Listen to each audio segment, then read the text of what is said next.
Hello there. Thank you for joining me for another episode of Fun and Mindful Marketing TV. In this episode, we are going to look at an overview of all the different places and platforms that you can use video for, and some of the distinctions that you might want to think about when you're creating a video for that particular platform. So let's dive right into it. So let's start off with your website. Okay, so your website is a really great place to have, videos on it. So let's talk about the homepage first. And the type of video that you want to be putting on your homepage is what I call more of an evergreen video. Meaning, for one, that's the type of video that it's worthwhile investing a bit of time and money into. So if people ask me if they should get a professional to bring to videos, if it's going on the homepage and you have the resources, yes. Because if you think about it, if we make a really cool video for our homepage, that can stay on there, do you mean not forever probably, but like for pretty long time, and it can have a really powerful impact if it's done properly. So because what do we really want the homepage video for? It's really a way for you to introduce yourself. The same as somebody came in the store and met you in person, like that's that kind of video that we can have, and it can really make a big impact, and you can instantly warm that person up straight away to you and your business. So that's what we really want to be kind of thinking about, for example, for our website. Now, you might also have, a video with your products or your services, or a sales page, landing page, those kind of things. Now, that video is going to, again, be a little bit different, because it's almost, again, like even if somebody's come on your website for the very first time, if they've gone on your homepage and they watched that video, so they're starting to know a little bbit who you are, they might have already known you through other places in social media, or they feel like they're just instantly clicking with you, so that relationship's moving real fast. Or they have a very specific problem that they need solving, and then they go on your sales page, and if they connect with that sales video straight away, they literally can turn into customers like instantly, or it takes them longer time, over months, sometimes years. It doesn't matter. Like, this is the beauty of this kind of stuff. It can just happen at their own pace. But the video that you're going to be putting on the sales page is, and again, people are so scared of selling, it's just you're just telling people what your product is about, and what some of the benefits are going to be from them. So that's another thing that you want to consider if you're putting a video on a sales page or a landing page, or a product page on your website. The other kind of what I would call evergreen video, where you want to spend a bit more time and resources, would be an ad. So if you're putting an ad on Facebook, for example, again, it's well worth spending a bit of money, because it can really bring you some incredible returns. And a really important factor as well when we're doing a video for an ad is we really want to nail those first couple of seconds, right? They're going to be super important, because I've literally only got a couple of seconds to grab someone's attention and draw them in. So you see how I do the introduction to this video, right? Like, this is a content piece. This goes out every single week. So I always go, hi, it's Jen, and welcome to Fun and Mindful Marketing TV, blah blah blah blah. I do my intro, but that is because I want us to have a relationship, right? This is content video. If I'm doing this exact same video, so teaching you about different platforms and videos, if I was putting that as an ad, I'd start straight away with the problem.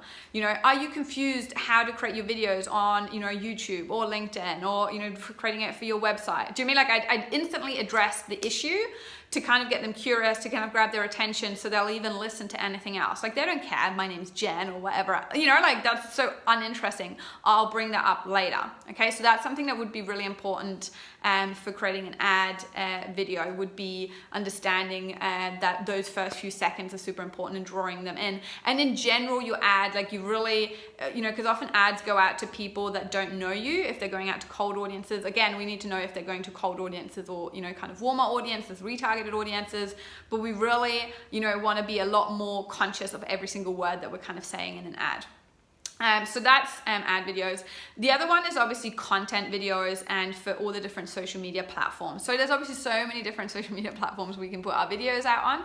And again, it's just kind of thinking of the context of the room. So let's say we're putting a video out on LinkedIn. So a lot of my videos, I put the same video on LinkedIn as I do put it on Facebook, as I put it on Instagram, but there's still like a thought process behind it. So because a lot of my content is very business educational, that's why LinkedIn is probably one of my most popular places, and you might be watching it on LinkedIn right now, for people to watch it, because that is that kind of environment. So people are already in that business mode, so it makes sense for them to want to watch that type of video. right? So the other place, so you want to maybe thinking that kind of business context. If you're putting the video on Facebook now has kind of become a little bit of everything. And again, if your page has a certain theme, so my page is, fun, mindful marketing, it's always got kind of tips around branding and marketing. Do you mean people are expecting that kind of, video there? The other thing that we really want to consider in general for all the different social media platforms is we want to just be careful of the format.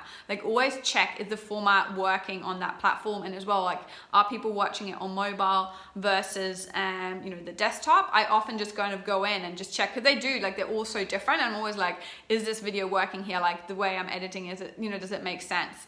And are you making it for mobile first or making it for desktop? Again, depending where your audience is.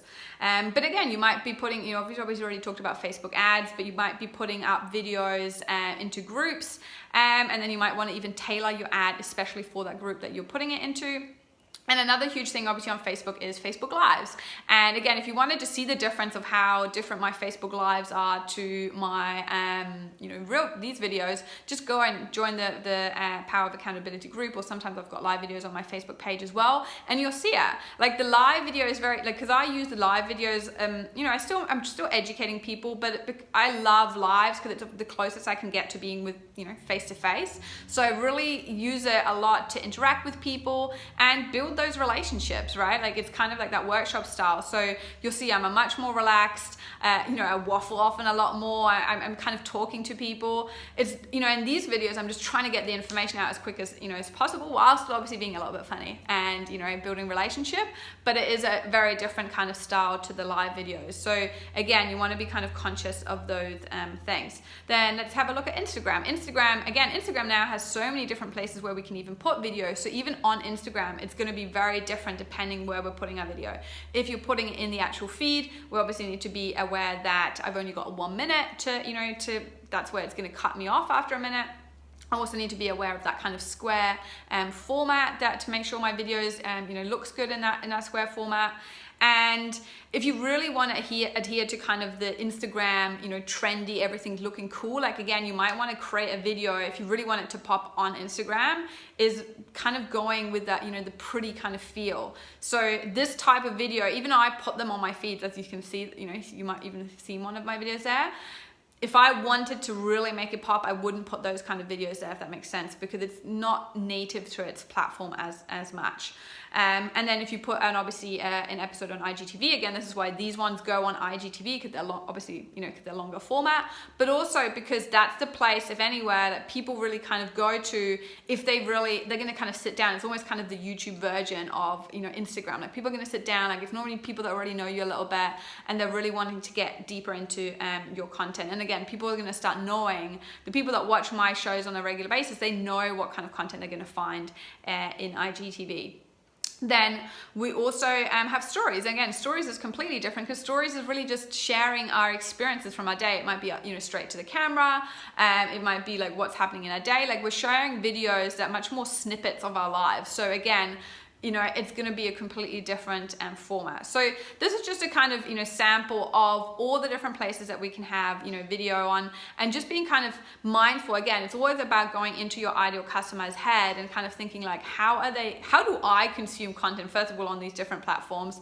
And, how would my ideal customer really wanna see a video in that place? And that will help you, again, make it a lot more natural when you're talking to people. So again, I hope you enjoyed this video.